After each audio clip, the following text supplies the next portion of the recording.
Assalamualaikum warahmatullahi wabarakatuh.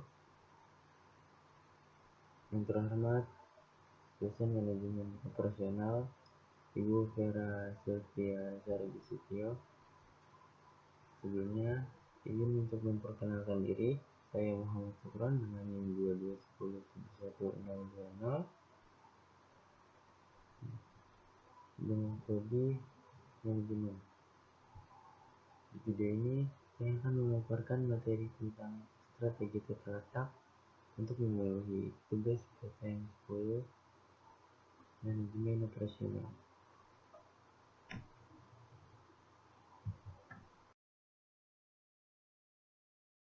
Sebelum masuk ke pembahasan, di sini ada sebuah materi strategi tata letak. Yang pertama ada pengertian, yang kedua ada tujuan, yang ketiga ada manfaat, yang keempat ada desain, yang kelima ada perencanaan, dan yang keenam ada jenis-jenis. Jadi kita langsung ke pembahasan yang pertama.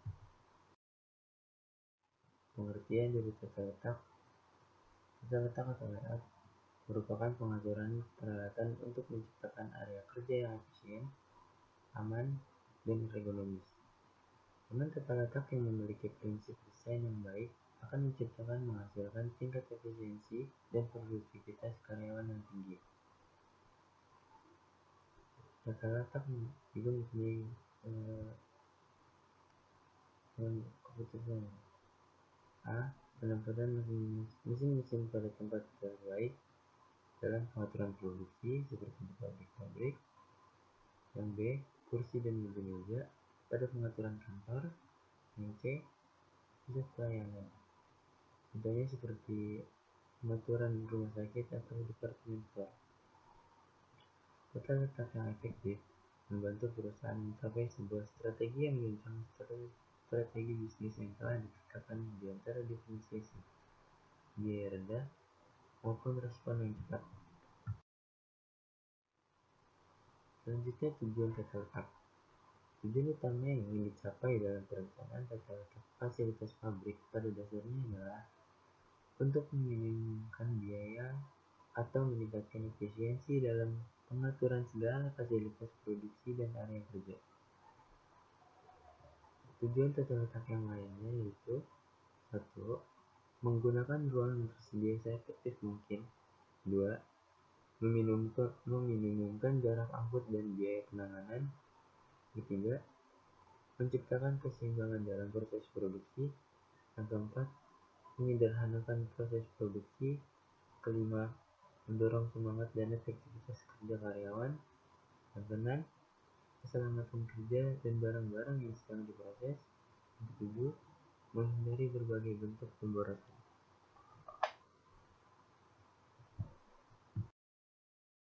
Kemudian ada manfaat tata letak. Ada 4 manfaat tata letak, yaitu meningkatkan jumlah produksi. Dengan artian memberikan kelancaran proses produksi dan akhirnya akan memberikan output yang lebih besar. Selanjutnya adalah mengurangi waktu tunggu, memberikan keseimbangan beban dan waktu antara satu mesin dengan mesin atau departemen dengan departemen yang lainnya. Kemudian ada efisiensi penggunaan fasilitas.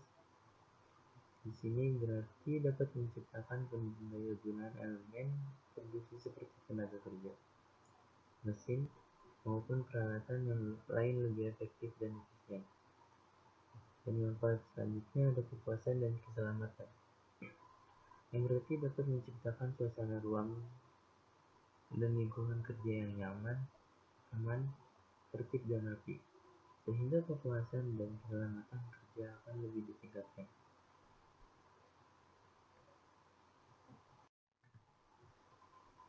Selanjutnya ada desain tata letak. Ada 2 hal yang harus dipertimbangkan, yaitu yang pertama ada utilisasi ruang dan peralatan, yang kedua ada aliran informasi, barang, atau orang yang lebih baik. Penentuan tata letak harus mempertimbangkan kelancaran komunikasi antar divisi, misalnya jarak antar ruang yang tidak terlalu jauh dan juga tidak terlalu sempit. Jadi manajer harus memutuskan peralatan yang akan digunakan. Ini contohnya peralatan yang akan digunakan itu seperti ban berjalan, kereta otomatis untuk mengirim dan menyimpan bahan.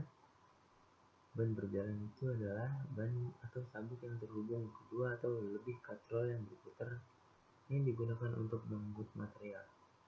Ini biasanya digunakan di pabrik-pabrik ya.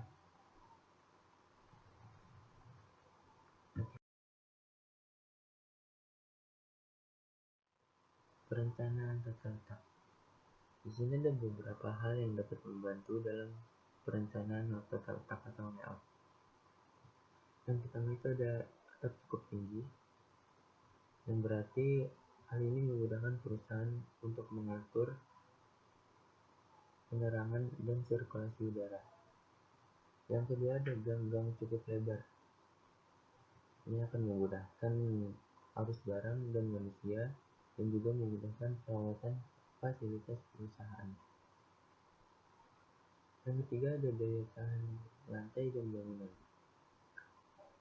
Di sini sangat berguna apabila perusahaan memilih bangunan yang berlantai lebih dari satu atau bangunan bertingkat seperti lantai 2, lantai 3, dan seterusnya. Ini penting juga bila perusahaan menggunakan mesin atau fasilitas yang lain yang berat.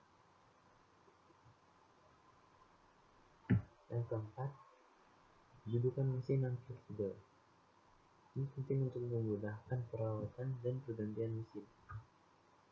Dan yang kelima ada fleksibel untuk kondisi emergensi. Di saat-saat yang tidak menginginkan atau keperluan mendadak, perencanaan tata letak baik digunakan. Dan hal-hal dalam tata letak ini juga harus diperhatikan dalam perencanaan tata letak. Yang pertama ada peralatan penanganan bahan, yang berarti ini manajer harus memutuskan peralatan yang akan digunakan. Contohnya sama yang tadi seperti ban berjalan, crane, automated storage and retrieval system, dan juga kereta otomatis untuk mengirim dan menyimpan bahan. Selanjutnya ada kapasitas dan persyaratan luas ruang. Dengan desain tata letak dan penyediaan ruang hanya dapat dilakukan syarat persyaratan jumlah pekerja, mesin, dan perakitan yang diketahui. Seperti persyaratan ruangan persegi 4 minimal berukuran 6x6 kaki, ditambah toilet, kantin, tangga, lift, juga pencegahan masalah keamanan, kebersihan, debu, temperatur, dan ruangan peralatan dan mesin. Selanjutnya ada lingkungan hidup dan estetika. Di sini yang berarti penentuan tata letak juga membutuhkan keputusan mengenai jendela, penghijauan, dan tinggi atap untuk menyediakan aliran udara, dan juga mengurangi kebisingan serta menyediakan keluasan pribadi. Selanjutnya di aliran informasi, yang mana penentuan tata letak harus memperhatikan kelancaran komunikasi antar divisi, misalnya jarak antar ruang, membatas setengah badan, atau ruang kantor yang terpisah. Yang terakhir ada biaya pergerakan antar wilayah kerja. Di sini pertimbangkan hal-hal yang berkaitan dengan pemindahan barang dan kepentingan beberapa wilayah tertentu untuk didekatkan satu sama lain. Jadi biaya juga menentukan dalam hal-hal tertentu.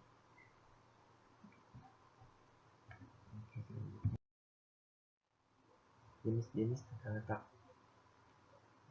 Tipe tata letak yang cocok dan tetap bagi sebuah perusahaan belum tentu cocok dan tepat bagi perusahaan yang lain. Jadi dalam merencanakan tata letak, perusahaan itu dapat memilih beberapa tipe tata letak seperti contohnya yang di bawah ini. Tentunya dengan tidak mengesampingkan tipe dan karakteristik aktivitas dan operasional perusahaan masing-masing. Beberapa contohnya seperti tata letak kantor, tata letak toko eceran, tata letak gudang, tata letak sel kerja, tata letak proses, tata letak produk, tata letak kelompok, dan tata letak posisi tetap. Kita akan bahas satu-satu dari tata letak kantor. Tata letak kantor itu mengelompokkan pekerja, perlengkapan pekerja, dan ruang dengan mempertimbangkan kenyamanan, keamanan, dan pergerakan informasi. Tata letak dan fungsi kantor itu tetap terus berubah akibat perubahan teknologi. Jadi walaupun begitu, analisis tata letak kantor masih memerlukan pendekatan berbasis tugas. Di sini ada diagram yang disiapkan untuk sebuah kantor desainer. Produk menyatakan kepala bidang pemasaran haruslah yang pertama itu dekat dengan wilayah desainer, yang kedua kurang dekat dengan sekretaris pusat, yang ketiga tidak dekat dengan ruang fotokopi atau departemen keamanan. Di sini ada contoh tata letak kantor, jaraknya tidak begitu berjauhan dan juga tidak terlalu sempit. Hal ini akan menimbulkan kenyamanan dan keamanan serta pergerakan informasi bagi karyawan tersebut. Tata letak toko eceran ini merupakan semacam minimarket atau supermarket dengan display barang. Jadi ini merupakan sebuah pendekatan yang berkaitan dengan aliran pengalokasian ruang dan merespon pada perilaku konsumen. Layout ini didasarkan pada ide bahwa penjualan dan keuntungan bervariasi kepada produk yang menarik perhatian konsumen. Jadi beberapa produk yang dapat menarik perhatian konsumen display di paling depan dan biasanya dengan jumlah yang paling banyak. Hal itu akan melakukan penjualan dan keuntungan yang tinggi.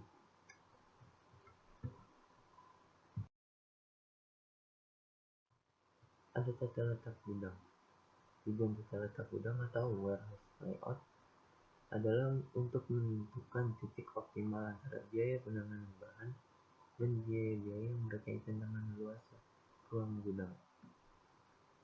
Jadi sebagai konsekuensinya adalah memaksimalkan penggunaan sumber daya ruang dalam gudang, yaitu memanfaatkan kapasitas secara penuh dengan biaya peralatan material yang rendah. Biaya penanganan bahan adalah biaya-biaya yang berkaitan dengan transformasi material masuk, penyimpanan, dan transformasi bahan keluar untuk dimasukkan ke dalam gudang. Ada penerimaan dan pengiriman di gudang. Ini adalah seperti ini. Ada truk trailer dan ada petisi yang dikirim maupun diterima di layout gudang. Jadi untuk kelancaran proses penerimaan dan pengiriman, maka beberapa fasilitas diperlukan di departemen penerimaan dan juga pengiriman, yaitu area yang cukup untuk penempatan angkutan, dock door atau pintu dermaga sesuai dengan alat angkut yang keluar masuk pabrik, dockboard atau suatu alat sebagai jembatan penghubung antara lantai dock dan lantai tender. Yang keempat ada area untuk palet atau peti kemas material produk. Dan yang kelima ada area untuk penempatan produk sebelum dilakukan pengiriman. Area pengiriman juga meliputi area pengepakan, penimbangan, pelabelan, gang tempat parkir layar.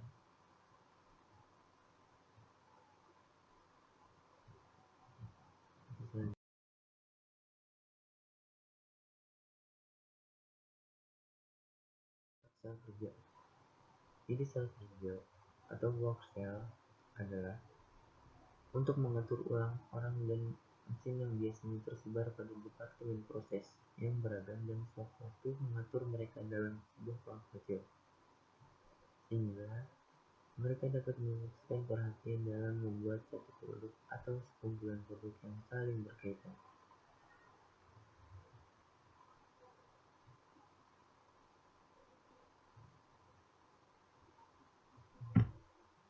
Ini merupakan contohnya dari data letak sel kerja. Contoh lainnya juga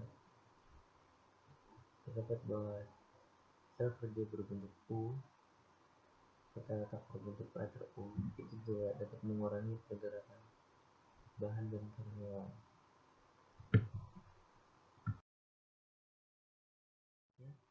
Tata letak proses. Penyusunan tata letak di mana alat yang sejenis atau memiliki fungsi yang sama ditempatkan pada bagian yang sama. Contohnya ini ada di sebelah kiri, merupakan pabrik haki. Ini di mana layout yang sejenis atau memiliki fungsi yang sama ditempatkan di bagian yang sama. Terus di tengah itu ada bengkel, layout bengkel seperti itu. Dan yang kanan ini ada perusahaan mebel.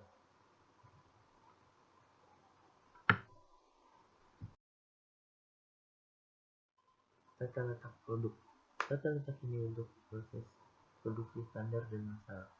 Contoh perusahaan yang menggunakan letak ini seperti perusahaan instan, perusahaan semen, perusahaan surat kabar. Di sini ada input dan outputnya dari departemen A, B, C, D, dan E saling berhubungan dan berkaitan satu arah dari input ke output. Dan juga ada tata letak kelompok. Di sini adalah susunan komponen untuk proses produksi diletakkan di dekat tempat proses produksi dilaksanakan. Ini contohnya seperti di universitas atau hiburan. Contohnya ini di ruang kelas.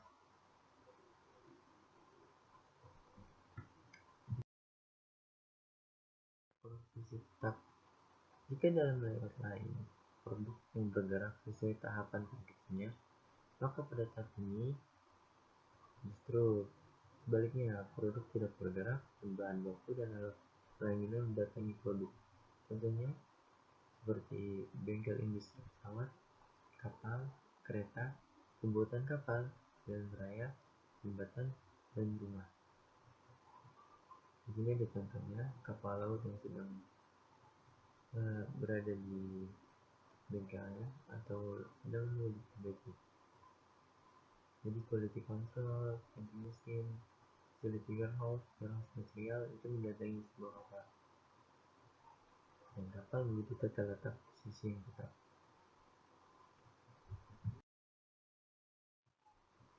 Terima kasih. Mungkin cukup sekian video presentasi dari saya. Kurang lebihnya mohon maaf. Assalamualaikum warahmatullahi wabarakatuh.